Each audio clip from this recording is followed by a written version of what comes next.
La mayoría de la gente en todo el mundo conoce Nepal por una sola cosa: el Everest, la cima del mundo, esa fotografía en el póster, esa montaña de la lista de deseos y el hecho de que se use como superlativo para cualquier cosa remotamente desafiante. Pero a pesar de la grandeza de esta montaña épica, le roba protagonismo al resto de Nepal. Conocer Nepal solo por el Everest le quita casi todo lo que lo hace aún más extraordinario, porque Nepal es mucho más que el Everest. Sorprendentemente es un país geográficamente diverso. En tan solo 200 kilómetros, el terreno se eleva desde las tierras bajas subtropicales hasta el punto más alto del planeta. Eso es un desnivel de casi 9 kilómetros. En esos 200 kilómetros se atraviesan varias zonas climáticas diferentes, desde la tundra alpina hasta las selvas, desde el bosque monzónico con elefantes y rinocerontes, pasando por laderas en terrazas y bosques nubosos, hasta praderas de gran altitud y valles glaciares. Así que hoy hablemos de la verdadera geografía de Nepal en todo su esplendor.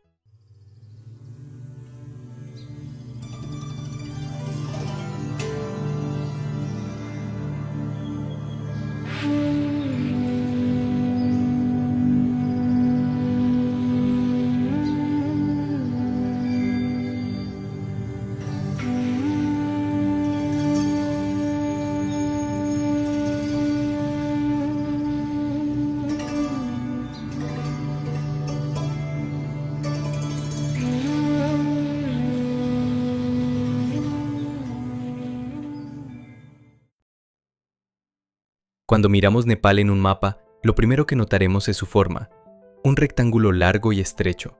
Está orientado de este a oeste, con aproximadamente 900 kilómetros de largo y 200 kilómetros de ancho. Al sur está una larga frontera abierta con India, y al norte está la meseta tibetana, el techo del mundo. Esto significa que Nepal no tiene salida al mar, está completamente rodeado por solo dos países. Para una nación de más de 30 millones de personas, esta realidad geográfica tiene profundas consecuencias. La mayor parte del comercio, la mayoría de las importaciones y todo el acceso al mar deben pasar por India, o, en mucha menor medida, por las largas y difíciles rutas hacia China. En términos de su tamaño, cubre unos 147.000 kilómetros, aproximadamente el mismo tamaño que el vecino Bangladesh. Por área es pequeño, pero por rango topográfico es extraordinario. Hogar de 8 de los 14 picos del mundo de más de 8.000 metros, incluyendo Everest, Kenyunga, Lhotse, Makalu, Cho, Dhulagiri, Manaslu y Annapurna. Todos picos épicos. Ningún otro país en la Tierra tiene 8 ochomileros. Estos son picos de más de 8.000 metros de altura. Pero como mencioné anteriormente, Nepal es mucho más que las montañas. El Himalaya que atraviesa el país es solo el tercio norte de Nepal. El país generalmente se divide en tres zonas horizontales aproximadas que van de este a oeste. Las tierras bajas de Terai en el sur, las estribaciones del Himalaya en el centro y el Alto Himalaya en el norte.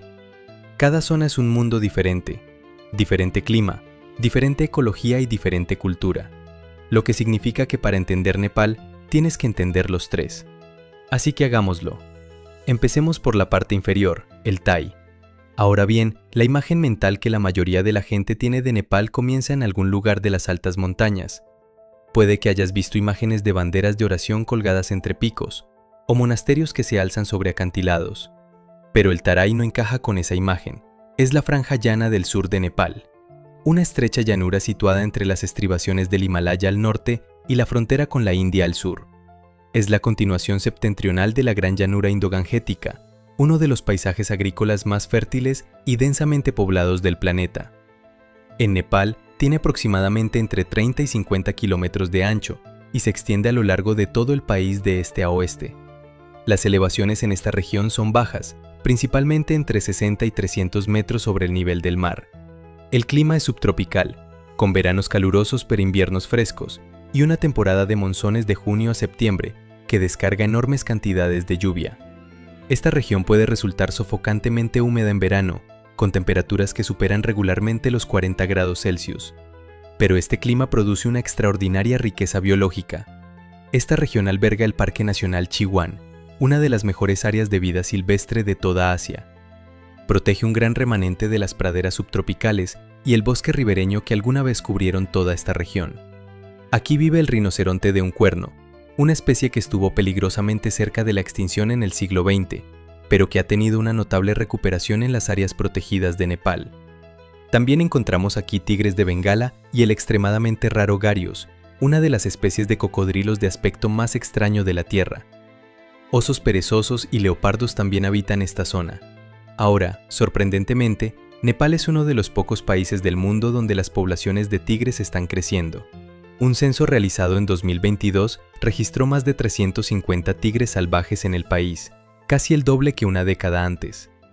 Es una de las historias de éxito de conservación genuinas de nuestra era. Esta región es también el granero de Nepal. A pesar de cubrir solo alrededor del 17% de la superficie terrestre del país, produce aproximadamente la mitad de la producción agrícola de Nepal. Hay arroz, trigo, caña de azúcar y lentejas. Crecen aquí en el rico suelo aluvial depositado durante milenios por los ríos que fluyen al sur del Himalaya. Esta región de Nepal es el hogar del pueblo Madhesi. Constituyen aproximadamente el 30% de la población del país y son predominantemente hindúes. El Taray es donde Nepal limita con la India. Para la mayoría de la población de esta zona, no se trata realmente de un puesto fronterizo, sino más bien de una forma de vida muy pobre.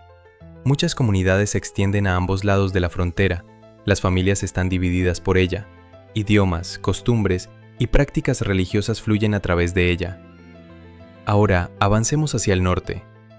Entre la llanura del Taray y los imponentes Himalayas se encuentra una parte de Nepal donde la mayoría de los nepalíes han vivido durante la mayor parte de su historia, las colinas centrales.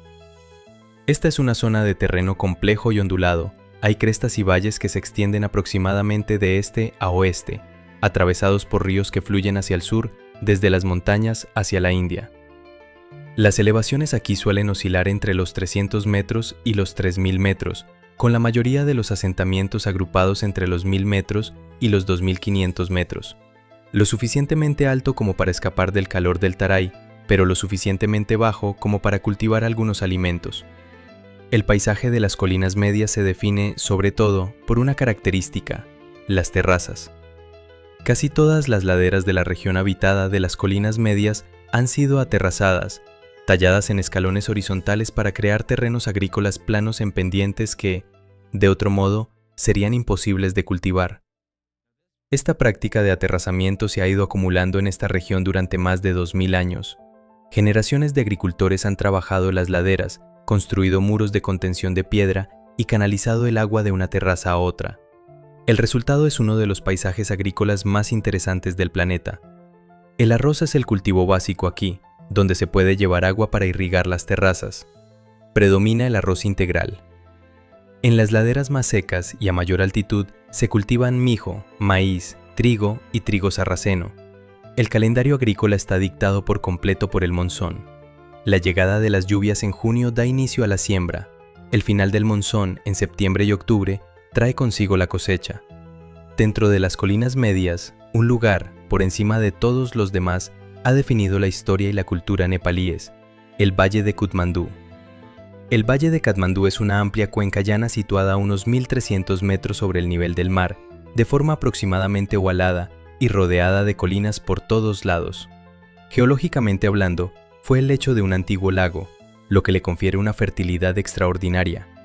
El valle alberga Katmandú, Lulipur y Bhaktapur, tres ciudades antiguas que hasta el siglo XVIII fueron tres reinos rivales separados. El Valle de Katmandú cuenta hoy con 7 sitios declarados Patrimonio de la Humanidad por la UNESCO, todos ellos situados a unos 30 kilómetros de distancia entre sí. Su ubicación también lo convirtió en un cruce de caminos comerciales, situado en las colinas centrales entre las llanuras indias y la meseta tibetana. Era una parada natural en las antiguas rutas comerciales que transportaban sal, lana y cereales desde el Tíbet hacia el sur, y algodón y especias desde la India hacia el norte. Los comerciantes nepalíes controlaron este comercio durante siglos y amasaron una enorme fortuna. Esa riqueza permitió la construcción de los famosos templos de la región. Hoy en día, Katmandú es la capital de Nepal y alberga a casi 1,5 millones de personas en la ciudad propiamente dicha. Y con un valle que se acerca a los 3,5 millones de habitantes en su caótica, congestionada por el tráfico, envuelta en la niebla tóxica y siempre vibrante ciudad, El centro urbano sobrevive junto a lo que parece una interminable expansión de hormigón. Pero la belleza de la ciudad reside en que, en días despejados, si uno mira hacia el norte, el Himalaya se alza imponente sobre Katmandé, un recordatorio épico de que esta bulliciosa y compleja ciudad se asienta al pie del sistema montañoso más alto del planeta. Las colinas centrales están surcadas por una serie de importantes sistemas fluviales, el Koshi, el Gandaki y el Karnali. Todos ellos desembocan desde el Himalaya hacia el sur, atravesando las colinas hasta llegar al Tari y, finalmente, al Ganges. Estos ríos se encuentran entre los más poderosos de la Tierra en términos de carga de sedimentos. Transportan millones de toneladas de material de montaña erosionado río abajo cada año, formando las grandes llanuras aluviales del norte de la India. Para los habitantes de las colinas, estos ríos son a la vez fuentes de vida y barreras. Proporcionan agua, pescado y, en algunos lugares, energía hidroeléctrica. Pero los profundos desfiladeros que excavan han aislado históricamente a las comunidades entre sí. Un pueblo a un lado del desfiladero puede estar a solo 1 kilómetro de otro pueblo al otro lado en línea recta, pero varias horas de descenso y ascenso a pie. Esta fragmentación geográfica ha producido la extraordinaria diversidad étnica y lingüística de Nepal. Se hablan más de 120 idiomas en un país del tamaño del estado de Nueva York. Y ahora pasamos al Himalaya. Para comprender el Himalaya es necesario examinar la historia geológica de esta región, y para ello hay que empezar hace unos 100 millones de años. En aquel entonces lo que ahora es el subcontinente indio no estaba unido a Asia en absoluto. Era una isla, una vasta tierra que se desplazaba hacia el norte. Durante miles de años, el subcontinente indio se desplazó hacia el norte. Luego, hace unos 50 millones de años, la India colisionó con Asia. Los sedimentos del fondo marino que se habían acumulado en ella se comprimieron y se plegaron hacia arriba. Y la colisión, que de hecho aún continúa, comenzó a formar el Himalaya. La placa india sigue empujando hacia el norte. El Himalaya sigue elevándose unos 5 milímetros por año.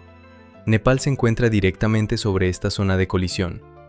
El suelo bajo Katmandú se está comprimiendo, elevando y fracturando periódicamente por terremotos que liberan la tensión acumulada de dos continentes rozándose entre sí. Y esto es exactamente lo que causó el terremoto de Gora de 2015 en Nepal. Tuvo una magnitud de 7,8 y mató a casi 9.000 personas, destruyó cientos de miles de hogares y provocó avalanchas en el Everest, que mataron a escaladores en el campamento base. Fue un recordatorio, brutal y repentino, de que Nepal no se asienta sobre terreno estable. Se asienta sobre una de las zonas geológicamente más activas del planeta. Y aquí hay algo que podría resultarle interesante. En la cima del monte Everest hay piedra caliza marina repleta de fósiles de diminutas criaturas marinas, lo que significa que el punto más alto de la Tierra se encontraba en el fondo de un mar tropical hace 450 millones de años. Las fuerzas tectónicas lo elevaron casi 9 kilómetros, pero el Everest es solo una montaña. Nepal alberga 8 de los 14 picos del mundo que superan los 8.000 metros. Cada uno es distinto en su carácter, en su dificultad y en la historia de los intentos humanos por escalarlo. Está el Annapurna, en el oeste de Nepal. Fue el primer 8000 en ser coronado por los escaladores franceses Maurice Herzog y Louis Chanel, y fue la primera montaña de más de 8000 metros en la que un ser humano se puso de pie. Y sigue siendo estadísticamente el más peligroso de todos los 8000. Su tasa de mortalidad se encuentra entre las más altas de cualquier pico importante del Himalaya. Cerca se encuentra el Dagiri, también en el oeste de Nepal. Se eleva tan dramáticamente sobre el terreno circundante que los primeros topógrafos europeos lo consideraron brevemente como la montaña más alta del mundo. Mientras que al este de Nepal se encuentra Kenyunga, la tercera montaña más alta del mundo, con 8.586 metros, es venerada como una deidad sagrada por el pueblo Sikimse. Por tradición, los escaladores se detienen unos metros antes de la cima en señal de respeto, un acto de moderación admirable ante uno de los mayores desafíos físicos de la humanidad. Pero el Himalaya no está deshabitado. La gente ha vivido en estas montañas durante miles de años, y sus adaptaciones a la altitud extrema se encuentran entre las más notables de la biología humana. El pueblo Sherpa, que reside principalmente en las regiones de Khumbu y solo en Nepal, emigró del este del Tíbet hace aproximadamente 500 años y se asentó en los altos valles del noreste de Nepal. Son famosos en todo el mundo por su papel en el montañismo del Himalaya, pero su importancia geográfica va mucho más allá de guiar expediciones. Desarrollaron una civilización a altitudes que debilitarían a la mayoría de los humanos. Las comunidades Sherpa han estado en este entorno el tiempo suficiente para desarrollar adaptaciones genéticas a la altitud, incluyendo una variante del gen EPA1, que permite a sus cuerpos utilizar el oxígeno de manera más eficiente, a bajas presiones parciales. Por encima de los asentamientos, el paisaje se convierte en uno de los más agrestes de la Tierra. Los altos valles y pasos del Himalaya albergan miles de glaciares que cubren aproximadamente 5.000 kilómetros cuadrados de Nepal. Estos glaciares son la fuente de los ríos que sustentan a cientos de millones de personas río abajo, en Nepal, India, Bangladesh y Pakistán. El sistema glaciar del Himalaya a veces se denomina el tercer polo, después de la Antártida y el Ártico. Ahora dejemos atrás los altos picos del Himalaya y hablemos un poco sobre el clima de Nepal. Y no se puede hablar del clima de Nepal sin mencionar el monzón. El monzón del sur de Asia es uno de los sistemas atmosféricos más poderosos de la Tierra. Está impulsado por el calentamiento diferencial entre el Océano Índico y la masa continental asiática. En verano la Tierra se calienta más rápido que el océano, lo que provoca que el aire sobre el subcontinente indio ascienda. Esto hace que la humedad del Océano Índico ocupe su lugar. Cuando el aire choca con el Himalaya, la mayor barrera topográfica de la Tierra, se ve forzado a ascender. Se enfría y libera su humedad en forma de lluvia, enormes lluvias torrenciales que posiblemente duren meses. El monzón suele llegar a Nepal en junio y se extiende hasta septiembre. En ese periodo de 4 meses cae aproximadamente el 80% de la precipitación anual de Nepal. Los ríos que eran tranquilos arroyos de montaña se convierten en torrentes embravecidos. Las laderas de las terrazas se cubren de verde casi de la noche a la mañana. Pero el monzón no es uniforme en todo Nepal. Las colinas centrales y la región de Taria reciben más de 2.000 milímetros de lluvia al año, y más del 80% de esa cantidad cae durante el monzón. Sin embargo, el complejo topografía presenta mucha variación local, pero el efecto de sombra de lluvia detrás del Himalaya es dramático. Los valles altos del norte de Nepal, protegidos por la cordillera principal del Himalaya, reciben solo una fracción de las lluvias monzónicas. Lugares como Mustang y Dopo, valles superiores escondidos tras las montañas, experimentan una sequedad casi centroasiática, recibiendo menos de 200 milímetros de lluvia al año. Y esta región árida alberga uno de los lugares más extraordinarios de Nepal. Se trata de Lomantang, la ciudad amurallada del Alto Mustang. Se asienta en un desierto a 3.840 metros. Su arquitectura de adobe y su cultura budista tibetana se sienten completamente diferentes del resto de Nepal. El monzón también define la economía de Nepal. La agricultura, que sigue siendo el principal sustento para la mayoría de los nepalíes, depende totalmente del momento y la intensidad del monzón. Un monzón tardío o débil significa malas cosechas e inseguridad alimentaria.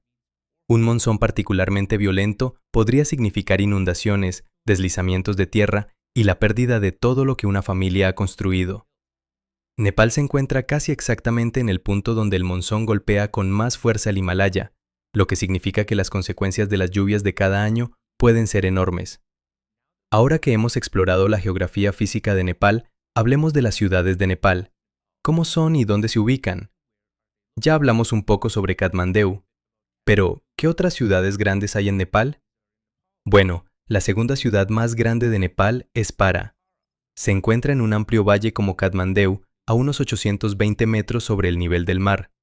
Es más baja y cálida que Katmandú, y su característica más distintiva es probablemente el lago Phigwa, un gran lago azul verdoso cuya orilla sur se ha convertido en la columna vertebral del Ministerio de Turismo de Nepal fuera de la región del Everest. Al norte de Para se encuentra el macizo de Annapurna, que se eleva a más de 8.000 metros. Imagínese en una mañana despejada, de pie a la orilla del lago Phigwa, mirando hacia el norte y contemplar el imponente Annapurna. Debido a esta proximidad, Pokhara es la puerta de entrada al circuito y al santuario de Annapurna, dos de las rutas de senderismo más famosas del mundo. Cientos de miles de excursionistas pasan por la ciudad cada año, ya sea para adentrarse en las montañas o para regresar. Pero Pokhara no es solo una puerta de entrada a Annapurna, es una ciudad con más de 600.000 habitantes. Y tiene un carácter diferente al de Kapandú, una ciudad más grande. Es menos congestionada, más verde y considerablemente más húmeda. Para recibe más precipitaciones que casi cualquier otro lugar de Nepal, lo que da como resultado exuberantes colinas, ríos caudalosos y espectaculares cascadas. Más allá de Katmandú y Pokhara, existen otras ciudades, especialmente en la región de Taria, cerca de la frontera con la India. Allí se encuentra Bharatnagar, hogar de molinos de yute, fábricas de azúcar y un creciente sector manufacturero. También está Burgunj, la principal puerta de entrada para las mercancías que cruzan de la India a Nepal. Esta ciudad procesa una enorme proporción de las importaciones del país y se ha convertido en un importante centro comercial gracias a su posición fronteriza. Sin embargo, las ciudades nepalíes aún no son tan dominantes como las de la India, China o el sudeste asiático. Pero la tendencia es clara.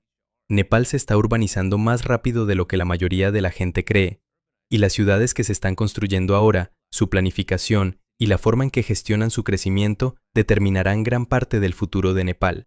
Empezamos este video hablando de una montaña, o mejor dicho, de la reducción de todo un país a un único pico emblemático. Pero como ya he dicho, Nepal no se puede definir con una sola montaña, es mucho más que eso. Es un país y una tierra que concentra gran parte de los ecosistemas terrestres en una pequeña región, desde las tierras bajas tropicales hasta las cumbres más altas del planeta. Cuenta la historia de una colisión entre continentes que aún se desarrolla bajo este hermoso país. Cuenta la historia de personas que aprenden a vivir en un lugar donde la mayoría no sobreviviría. Su gente ingeniosa construyó terrazas en laderas increíblemente empinadas y ciudades sobre antiguos lechos de lagos. A pesar de no tener salida al mar, ser propenso a los terremotos y depender de las lluvias monzónicas, la gente de este país forjó su cultura única. Así que no limitemos Nepal solo al Everest o al Himalaya, es mucho más que eso. Y espero que este video te haya ayudado a darte cuenta de ello. Y como siempre, si te gusta este tipo de contenido, dale me gusta a este video, suscríbete al canal si aún no lo has hecho, y déjame saber en los comentarios si quieres que siga haciendo videos sobre diferentes países y su geografía.